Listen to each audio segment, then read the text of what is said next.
பாரத ரத்னா புரட்சி தலைவர் எம்ஜிஆர் அவர்களை நேசிக்கின்ற, வாசிக்கின்ற, சுவாசிக்கின்ற விசுவாசிகளே, எம்ஜிஆர் தரிசனம் நேயர்களே, வணக்கம். நான் அரியலூர் சுகுமாரன். தமிழ் திரைப்பட உலகில் பொன்மனச்செம்மல் மக்கள் திலகம் புரட்சி தலைவர் எம்ஜிஆர் அவர்கள் உச்ச நிலையில் இருந்த காலகட்டத்தில் அவருக்கு இணையாக செல்வாக்கு பெற்ற நடிகர்கள் என்று நாம் யாரையும் ஒப்பிட முடியாது.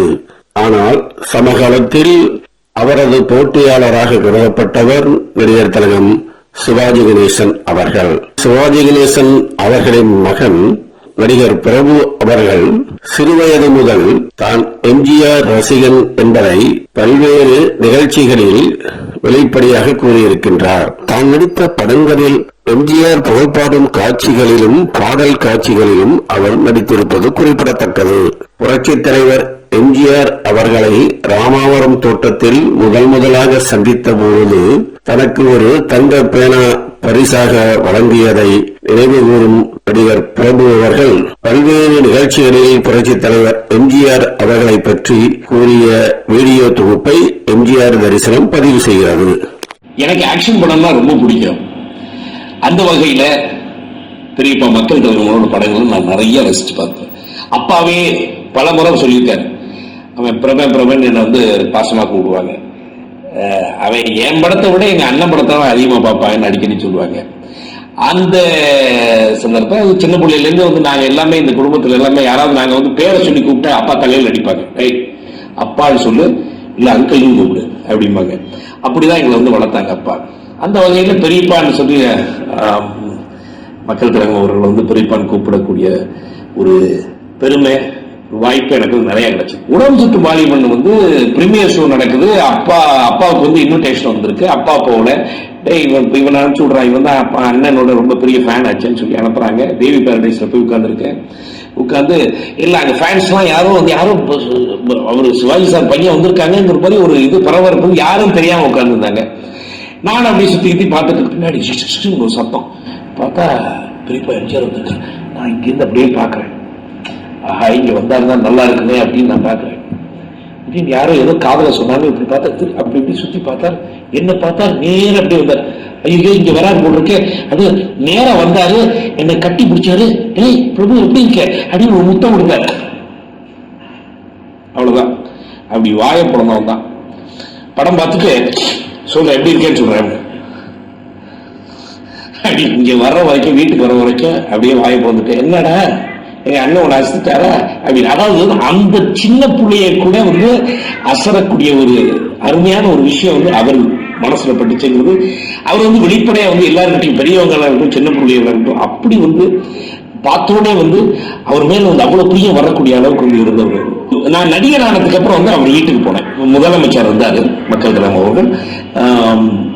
நிதி திரட்டினாங்க. இப்போ கவர்மெண்ட் நிதி திரட்டினாங்க. அப்பா 1 லட்ச ரூபாய் பணம் அனுப்பிச்சாங்க. நான் போய் அவரை போய் பார்த்துட்டு வந்தோன்னு, வாடா என்னடா நிக்கிறீங்க அப்படின்னு கேட்டாரு. இல்லப்பா உங்களை பார்த்துட்டு போலான்னு வந்தப்பா அப்படின்னு.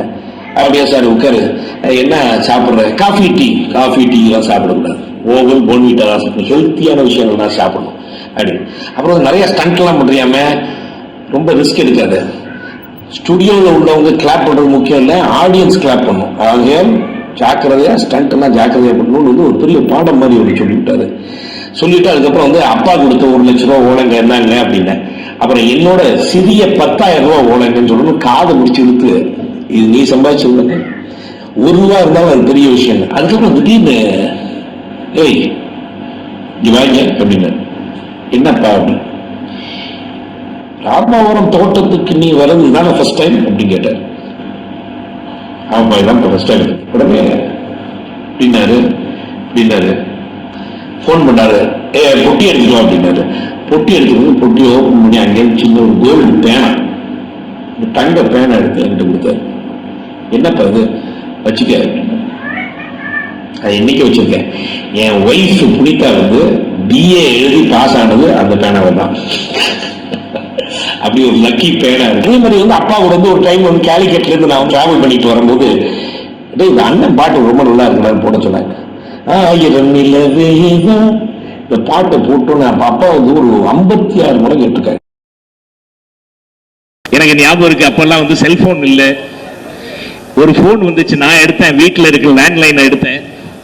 கணேஷ் இருக்கான்னு கேட்டாங்க. யார் நீங்கன்னு கேட்டேன். நான் ராமச்சந்திரன் பேசுறேன்னாங்க. ஆடிட்டேன். ஓடி போய் அப்பா கிட்ட கொடுத்தேன். ஏன் தம்பி, என் ஸ்டுடியோக்கு நீ ஷூட்டிங் வர மாட்டியான்னு சொல்லி கூப்பிட்டோன்னே அன்னையிலேருந்து அப்பா வந்து எல்லா படமும் இங்கே தான் ஷூட்டிங் பண்ணாங்க. ஆகையால் நான் அப்போ வந்து ப்ரொடக்ஷன் பார்த்துக்கிட்டேன். இங்கே ஒவ்வொரு காம்பவுண்டில் இருக்கிற அத்தனை இடத்துக்கு நான் வந்து போயிருக்கேன். ஏன்னா நாம திரையுலகத்தில் அத்தனை பேர் ஒரு ஃபேமிலி. அப்படி ஒரு ஃபேமிலியா இருக்கும்போது வந்து அடுத்தாத்த ஆல்பர்ட்னு ஒரு படம், அதுல வந்து அண்ணன் ஐஸ்வரிவேலன் கூட வந்து பணிபுரிந்த அனுபவங்கள்.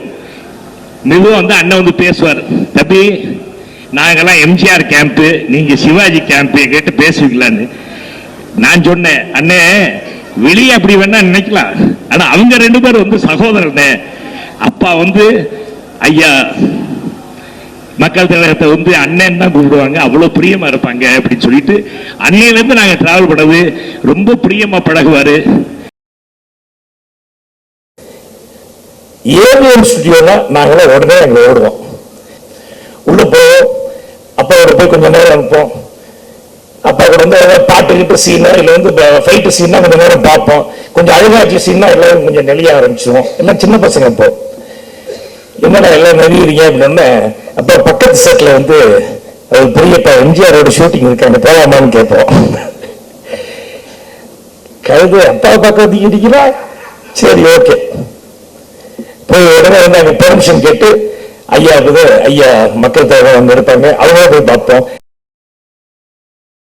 என்னடா நடிகத்தனத்தோட பையனுக்கு என்னடா இந்த புரட்சி தலைவரோட மேடையில வேலை நீங்க கேட்டீங்கன்னா, சின்ன பிள்ளையில இருந்து புரட்சி தலைவரோட பேரை சொன்னாங்க. அப்பா தலையில அடிப்பேன், டம்முன்னு போடுவார். என்னடா உங்க கூட கவுனி விளையாண்டவரை பெரியப்பான்னு கூப்பிடுறாங்க. அன்னையில இருந்து நான் அவரை பெரியப்பான்னு தான் கூப்பிட்டேன். கொஞ்ச நாளைக்கு அப்புறம், ஏன்பா பெரியப்பா மாதிரி நீ சண்டை போட மாட்டேங்கிறீங்களே, டான்ஸ் ஆட மாட்டேங்கிறீங்கன்னு அப்பா பார்த்தேன். என்னடா இவன் பெரியப்பான்னு சொன்னோன்னு இப்போ இப்படிதான் கேள்வி கேட்க ஆரம்பிச்சுட்டானே. ஒரே அழகாட்சி படமா பண்றீங்களா நீங்க, பெரியப்பா மாதிரி கொஞ்சம் ஜாலியா படங்கள் பண்றீங்கன்னு இப்படி வந்து சுவாரஸ்யமா பேசுவேன் அப்பா கிட்ட. அப்பா என்னை பார்த்து சரி சரி இருக்கட்டும் அப்படின்னாங்க. அப்படியே கட் பண்ணா, நான் என் சினிமா பாஷையில பேச, அப்படியே கட் பண்ணா உலகம் சுற்று வாலிபன் பிரீமியர் ஷோ நடக்குது. அப்பாவோட இன்விடேஷன்ல நான் போயிருக்கேன். அது ஒரே பரபரப்பு, எல்லாம் உடன்பரப்புகள்லாம் பயங்கர சத்தம் ரகல. என்ன யாரும் தெரியல இப்போ யாருக்கும். அங்க வந்தார் பெரியவர், அடே மூக்கு அப்படி பார்த்தாரு. எல்லாம் ஒரே கிளாப்ஸ். நான் அப்படியே பார்த்துட்டு இருக்கேன், எல்லாரும் இந்த பையனை பார்க்கலாமே அப்படின்னு. அங்கேருந்து யாரோ என்னமோ சொன்னாங்க தெரியல, நேரம் வந்து என் கண்ணத்துல ஒரு முத்தம் கொடுத்தாரு. அவ்வளவுதான். அந்த படம் முடிச்சோன்னு வெளியே போனோன்னு அப்படியே வாய பிறந்துட்டு போனவன் தான் எங்க அப்பா. என்னடா எங்க அண்ணன் ஒன்னு அசத்திட்டாரா கேட்டாரு. அந்த அளவுக்கு நான் வந்து ஒரு பெரிய ஃபேன். இந்த வீடியோவை லைக் பண்ணுங்க, ஷேர் பண்ணுங்க, கமெண்ட் பண்ணுங்க. எம்ஜிஆர் தரிசனம் சேனலுக்கு யாராச்சும் புதுசா வந்திருந்தா சப்ஸ்கிரைப் பண்ணிடுங்க. பக்கத்தில் இருக்கிற பெல் ஐக்கான பிரஸ் பண்ணிடுங்க. அப்பதான் நாங்கள் போஸ்ட் பண்ற வீடியோஸ் உங்களுக்கு நோட்டிபிகேஷனா வரும். உங்களிடமிருந்து விடைபெறுவது உங்கள் ஓவியன் அரியலூர் சுகுமாரன் மற்றும் எம்ஜிஆர் தரிசனம் டீம். அவன் கோயில் இல்லாத இறைவன்.